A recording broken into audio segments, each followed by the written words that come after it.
Atëre jemi ende në diskutime edhe jashtë kamerave, por duam ta nisim me grafikun e 8, lutem regjis, sfidat e investimit, sepse ajo na intereson. Pra, ky investim për të kemi 4 skenarët e investimit, të do ta kemi pak më vonë, lutem regjis, grafikun 7, sfidat e investimit. E thash unë gabim, kërkoj ndjes, faleminderit. Atëre, sfidën e parë, protestat. Edhe pse nuk e kemi shnuar, sepse si thua në kohë të gjitha këto protesta, jemi në ditën sot të 12 të protestave, kjo sfid e këtyre protestave që mori shkas nga ky investim në Zvërnec, por që pastaj, si thua, kaloi u kanalizua në shumë interesat të tjera të një lëvizje politike, edhe pse paqësore. Profesor Muço, po e nis nga juve. Është një sfidë që mund ta mbjetoj ky projekt kaq i rëndësishëm me gjitha prot dhe kundërat të tij, me gjitha shqetësimet që kemi në gjykimin tuaj. Mund të mbjetoj ky projekt? Dua të them pak pas me këtë klimë inkandeshente politike? Që bëre, do me thënë, një ndër sfidat kryesore të Zvërnecit për te aspekti që çfarë është sot, është një vend që ka 3 karakteristika të zonës së mbrojtur. Është peizazhi i mbrojtur aty, është park kombëtar, sepse është derdhja e lumit Vjosa, që kemi shpa park kombëtar, dhe aspekti tret ka qenë dhe park natyror Pishporo. Kështu që janë 3 karakteristika kryesore të zonës të atësaj makrogrupit zonë e mbrojtur.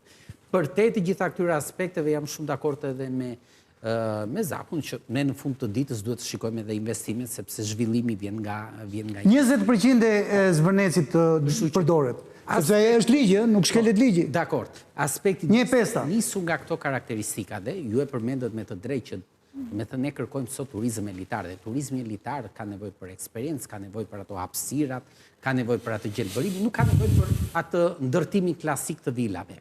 Kështu që për t'i pasur të gjitha këto, sfida e parë kush është ai informimi plot i publikut, që të ka ato karakteristika që përmendi Zaku. I lutem regjis edhe grafikun 7, sepse po interpreton profesor Muço. Faleminderit. Kur do me thënë kur kërkohet si investim strategjik. Për fat të keq, kjo ka munguar. Uroj që në ditët në vijim të bëhet transparencë. Urojmë të gjithë, se ja vlen është edhe kërkesa e zotit Zusi që në fillim. Ka kundër, asnjë shqiptar nuk është kundra investimeve të huaja. Ne gjithmonë e kemi pasur, që nga vitet 90 e kemi thënë të bëhemi si gjithë Europa, këtë kemi pasur si le të themi si slogan kryesor. Ne adhurojmë të huajt, le të themi, për mënyrën e të bëri biznes, për mënyrën, për kulturën e tyre, për integrimin në të tjerë. Kështu që ne i duam investitorët e huaj. Përgjithsisht ka pasur 2 raste që i kemi ndjekur, po për fat keq, do me të uroj që mos përsëriten të ardhme. Mbrojtja mjedisit ju a përmenda, kështu që mjafton që mos të kenë ndërtesur disa nga kushtet mbrojtëse për te aspektit të zonës së mbrojtur, është që mos të kenë ndërtesa shumë të larta, dhe ndërtesat të jenë, le të themi, ndërtesat të larta të jenë mbasë, do me të një tek ajo vije parë. Ka disa kushte që kush merret me projektimet në zonat të mbrojtura, i ka të qarta këto situata. Transparenca e procedura kemi përmendur që nga ditë e parë, qytetarët, arsyeja kryesore kam përshtypjen që u nis, do me thënë kjo protest nisi kur të rroj zvarr një njeri nga një polici. Dhe u pa një tel me gjëmba, pa asnjë lloj informacioni. U pa një tel me gjëmba, u të rroj zvarr një person. Policia e shtetit ishte aty dhe ktheu kokën nga ana tjetër dhe bën një deklaratë qesharake që gjëra sikur do me thënë në nivelet e u vetroq zvarr, do me thënë në këto nivele. Kjo ishte që acaroi qytetarët. Konsultime me komunitetin lokal. Teorikisht është tek leja, tek VNM-ja është kriter. Po, është pikërisht vendimi për ndikimin studimi për ndikimin në mjedis. Zonave natyrore, Pishporo, zonë mbrojtur natyrore dhe zbatimi standardeve europiane të zhvillimit të projektit. Unë kam përshtypjen që nëse një investim është që vjen në nivelet e 4 miliardë dhe do i plotësoj këto standarde. Ndërmend që të marrë, do me thënë të sjell brende të njohura ndërkombëtarisht, kjo patjetër që do. Më në fund pak optimizëm tek miku i emisionit profesor Muço. Zoti Zusi. Për turizmin ka një shprehje, turizmi është si zjarri, që mund të ndihmojë të gatuash ushqimin dhe të hash mirë, por edhe mund të djegësh shtëpinë. Ai turizëm që më ndihmon që të jetoj më mirë, dhe në rastin konkret, në qoftë se ky projekt 70% të ardhurave do t'i rishpërndaj në ekonominë shqiptare, mirë se të vi. Në qoftë se ky projekt do jetë një enklav që 4-5% e të ardhur e do ngelen këtu, qoftë në formën e rrogave, qoftë në formën e specave domateve. Unë me të thënë drejtën... Nuk ja vlen baraqiran të po. Më mirë letëria Letërim me shkruhet mesdhetare të Vërnecit. Sepse, ndoshta një ditë bëhemi edhe ne shqiptarët, Zaku, X, Y, bëhen 5-6 veta bashkë dhe zhvillojnë këto dhe unë e di që Zaku ka për t'i lënë lek në Shqipëri, sepse është shqiptar, sepse e ndjen këtë vend, ka tjetër ndjeshmëri. Ndërsa, sepse ka një problem që duhet ta kuptojmë. Nuk po flasim për një pronë mal. Le të shkojnë mal, le ta zhvillojnë, nuk i vë asnjë lloj kushtit. Shkoj atje diku Po ama Bregdeti është ndryshe. Por ne kemi kaq pak zona të cilat mund të jenë atraktive dhe që mund të na zhvillojnë, mund të ndihmojnë për zhvilluar gjithë pjesën tjetër të ekonomisë. Me rit mirëqenien e gjithë njerëzve të tjerë. Ta shfrytëzojmë maksimum këtë shans. Ta shfrytëzojmë këtë shans sepse nuk e ripërsërisim mamër burr. Po, zoti nuk riprodhohet mos Vërneci. Zoti Topuzi. Dikush mund thojë që në gjë është pronë private e dikujt. Po, është pronë private e dikujt, por për interesa kombëtare ajo do të qëndrojë zonë e mbrojtur. Po, heqim dorë nga zona e mbrojtur, me kushtin që t'ju shërbej gjithë qytetarëve. Dakor. Zotë Topuzi, mund ta bindni zotin Zusi që 70% e 4 miliard eurove do që vetëm 4 miliard eurove, unë dua e gjiros vjetore, 70% të ngelen në Shqipëri. Shumë e drejtë. Në të kundërt çfarë duhet? Fola pak përpara që turizmi është i ndërthurur me të gjithë industritë e tjera dhe me bujqësinë dhe blegtorinë sidomos. Regjia grafikun 6, përfitimet fiskale për shtetin. Dhe duke qenë se ne jemi drejt BE-s, ne do hymë në BE vetëm me bujqësi edhe me turizëm. Të jemi të bindur për këtë? Të jemi të bindur. Këto janë dy lokomotivat tona. Po e di kush është problemi më i madh, se ti do hysh me këto kuota, jo se ka kuota më BE tani, po ka pranë se ti prodhon kaq kuintal, 100 kuintal domate, ti do subvencionohesh për 100 kuintal domate. Grafikun 6, lutem jo. Në rast se Greqia subvencionohet për 1 milion Zakut një pyetje sinqert, si mish vjetër Zak. Ai turist që do vi te ky investim 4 miliardë euro.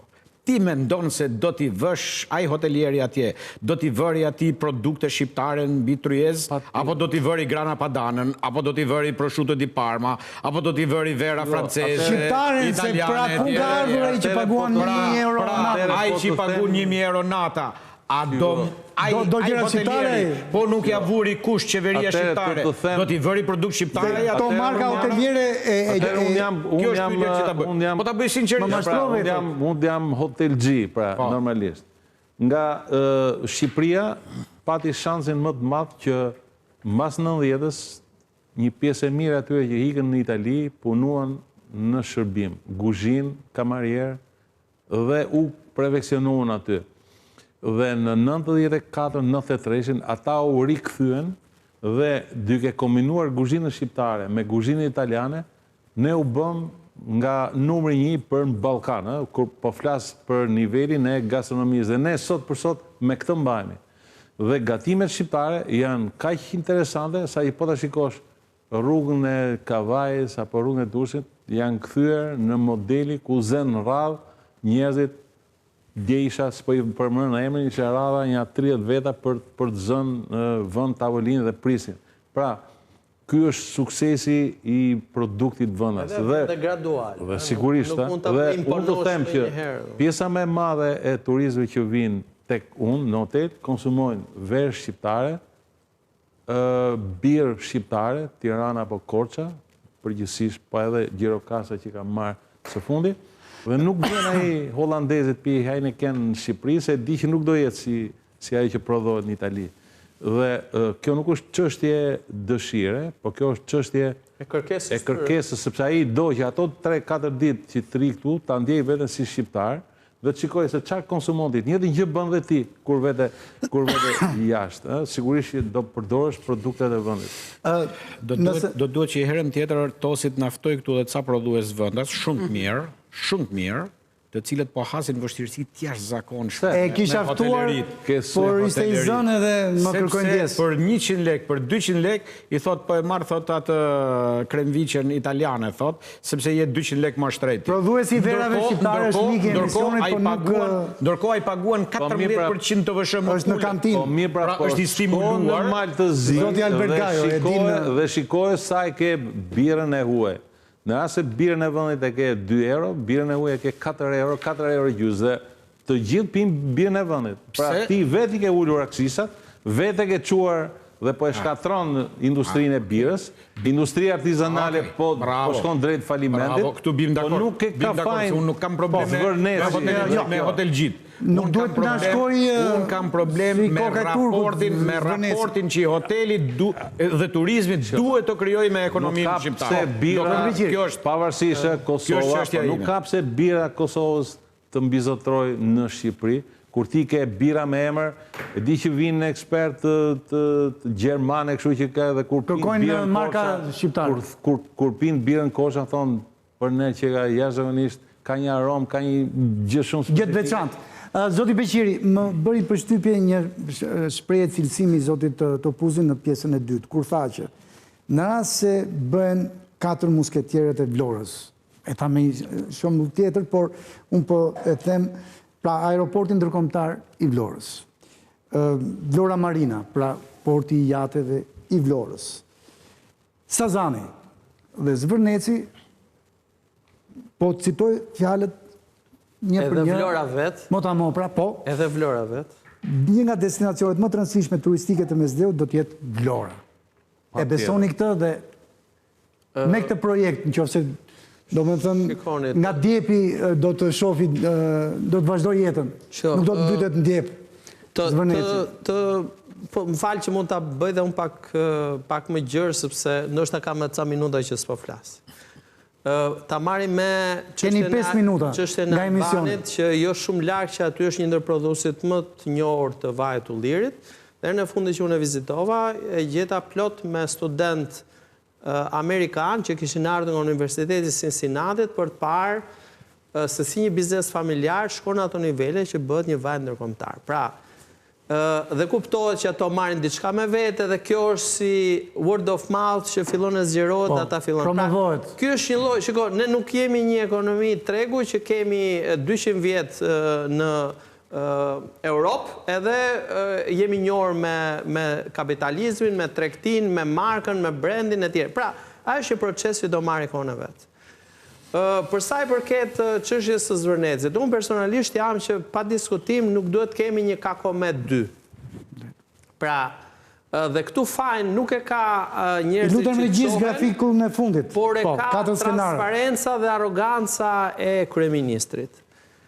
Sepse pak vite më përpara, kur bishin zgjedhjet lokale, flitej për pyllin orbital, ndërkohë pylli orbital i Tiranës është betoni orbital.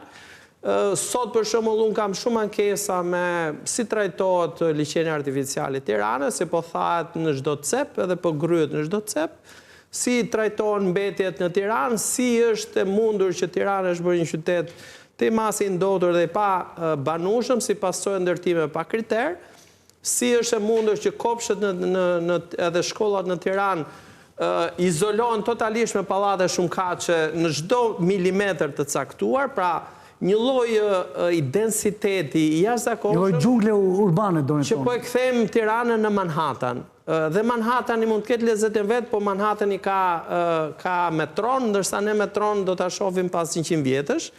Pra, kjo lloj qasje, kjo lloj arrogancë, kjo lloj prepotence, kjo lloj mosdëgjimi i zërit publik i njerëzve, sepse dy partitë për mendimin tim tash si PD-ja, si PS-ja janë paqë jo demokratike, të dyja janë një lloj, të dyja udhiqen dhe nuk ka brenda saj asnjë fjalë, as debat, as shkëmbim idesh, pra secila bëhet me një lloj dhune sikur gjithçka është e personit. Dakor, po flisim për Vlorën, po për destinacionin ndërkryesor në Mesdhe.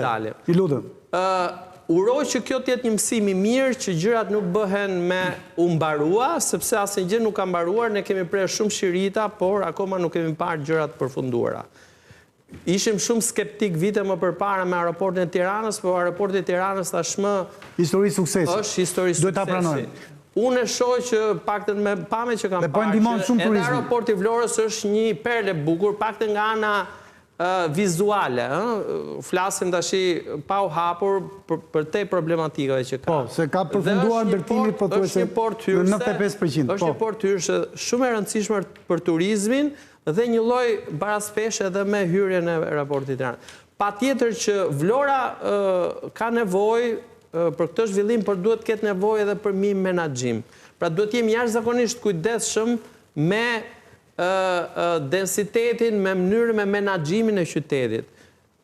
Projekti për mendimin tim patjetër nëse plotëson të gjitha kriteret, duke mbrojtur sepse paktën me njohuritë që kemi, janë marrë ndër arkitektët më të mirë. Kjo është e vërtetë. Sot ndërtohet edhe në parqe kombëtare natyrore në Amerikë, në Azi e vende të tjera, nëse ti bën investimin në përputhje me natyrën, duke ju përshtatur asaj çfarë natyra ka krijuar.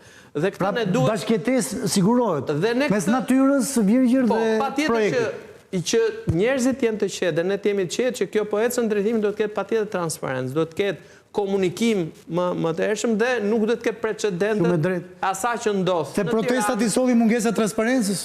Asaj që ndodh në Tiranë, asaj që ndodh në Vlorë, asaj që ndodh në Vimbrek Dëtar, në Dërmie më tutje, që ndërtohet pa kriter, pavarësisht se ne vëmë emrat resortet e gjelbtra, po aty asnjë gjë s'ka të gjelbër. Jo, vila ta profesor Muço dhe kishte drejt. Për të ndryshuar pak edhe për mos të rënë pikë për çfarë kemi fjalën, pra duhet që kjo do të jetë një shuplak shumë e mirë për ata që marrin vendime të nxituara dhe nuk dëgjojnë. Shuplak korrigjuese. Urojmë të gjithë që paktën të ketë situash mbi jetesën ky projekt që na intereson shumë për ekonominë tonë. Zoti Zusi, jemi situash në skenarët. I lutem edhe një regjis 4 skenarët e investimit, se e dua një pyetje për të 4 ju.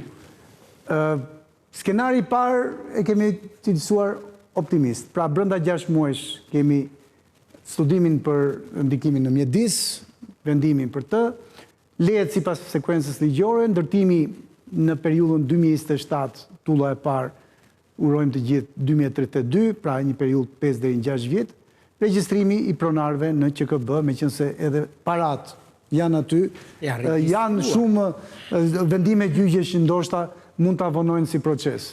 Ky ishte varianti më optimist.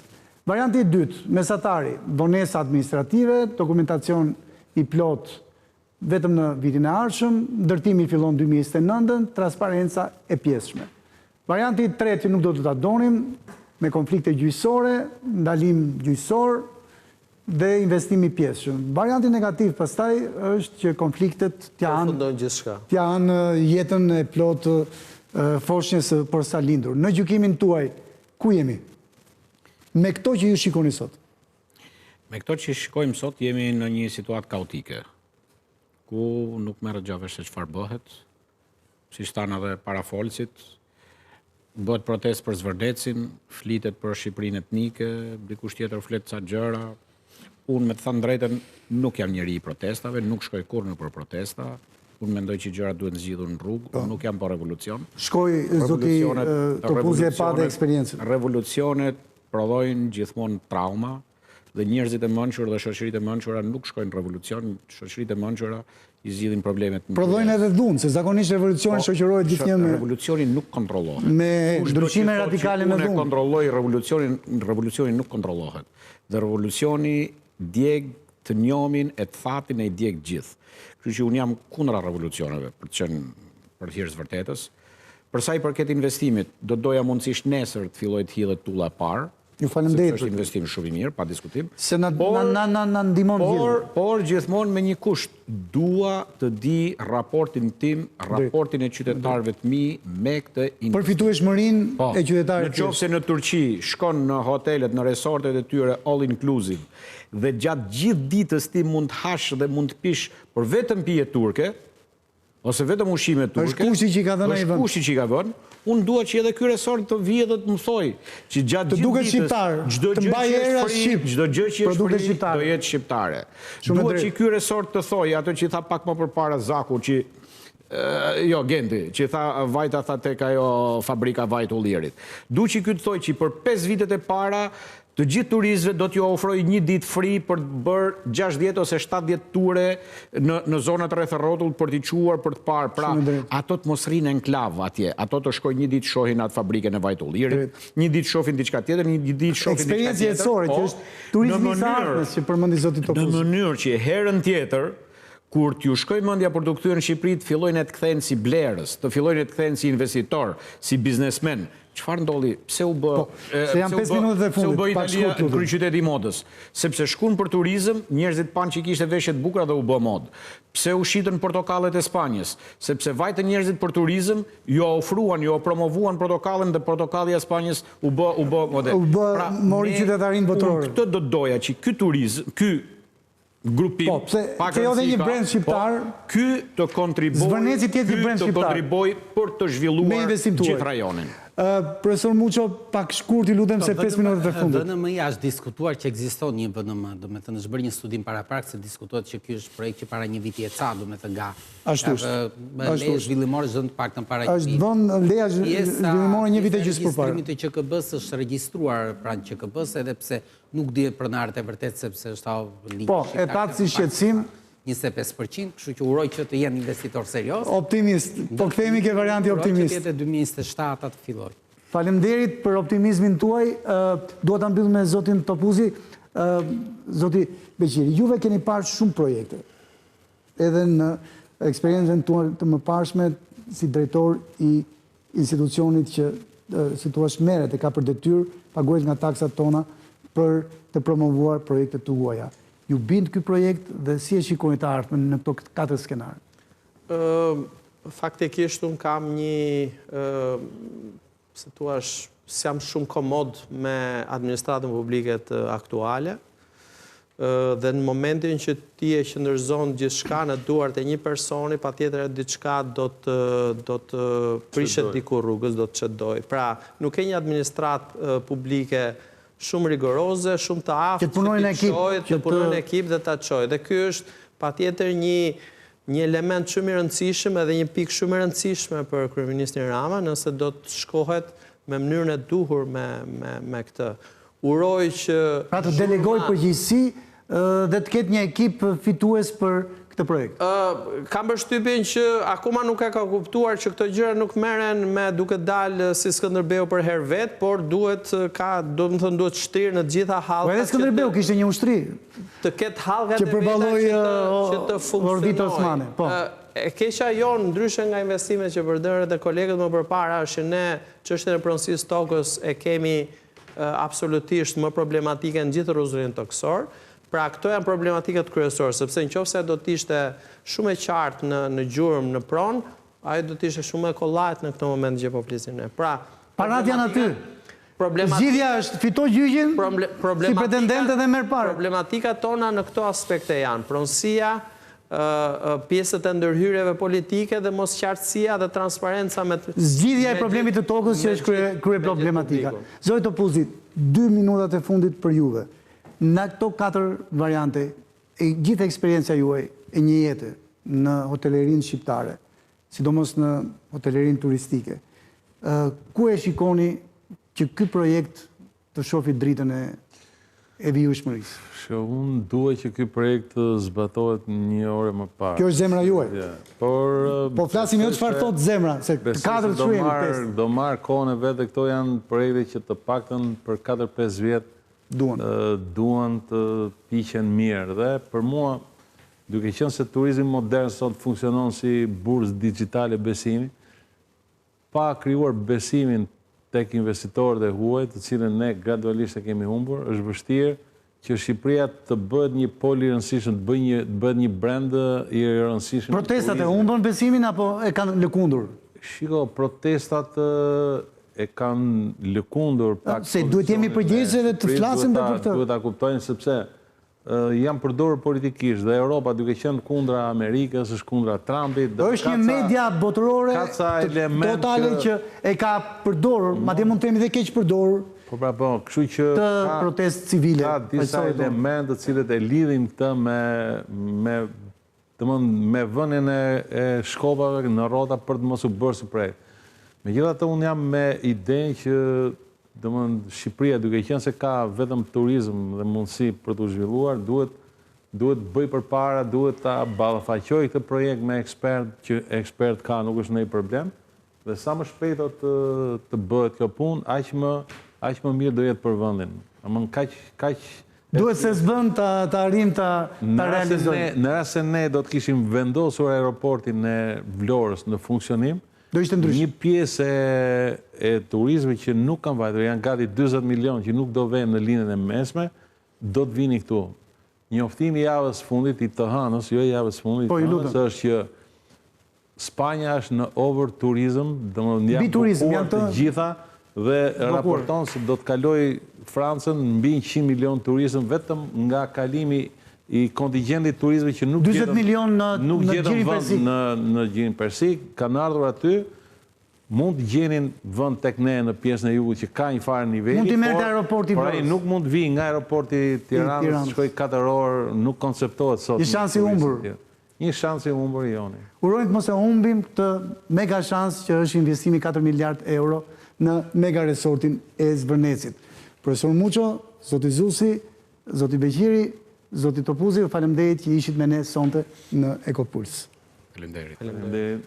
Të nderuar teleshikues, ju faleminderit që na ndoqët dhe mirupafshim takimet e ardhshme.